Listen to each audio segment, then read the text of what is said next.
శ్రావణ మాసంలో కృష్ణుడు అష్టమ గర్భంలో వసుదేవుడికి పుట్టాడని చెప్పడం జరిగింది. ప్రధానంగా శ్రీకృష్ణుడు పుట్టినప్పుడు ఎన్ని కష్టాలు పడ్డాడో ఆ భగవంతుడికే అన్ని కష్టాలు మనకి ఈ యొక్క జన్మలో కలిగాయి.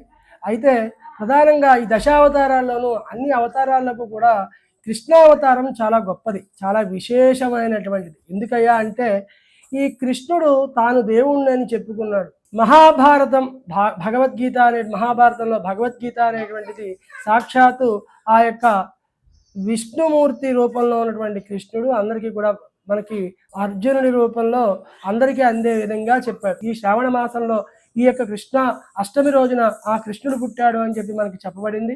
దశావతారాల్లోనూ కూడా కృష్ణావతారం చాలా గొప్పది.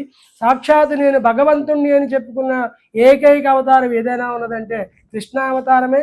కాబట్టి ఇటువంటి కృష్ణుడు మనందరికీ కూడా చాలా చక్కని మంచిని కలుగజేయాలని ఈ రోజున ఆ కృష్ణాష్టమి రోజున కృష్ణుడికి ప్రీతికరంగా వెన్నని నైవేద్యం చేయడం జరుగుతుంది. కాబట్టి అందరూ వీలైనంతగా ఆ వెన్నని కనుక ఆ శ్రీకృష్ణుడికి నైవేద్యం చేసి కృష్ణుని చక్కగా అష్టోత్తరంతో పూజ చేసి ఆయన యొక్క ఆశీర్వాదాలు పొందుతారు అని చెప్పి అందరినీ కూడా ఆశిస్తూ శుభం.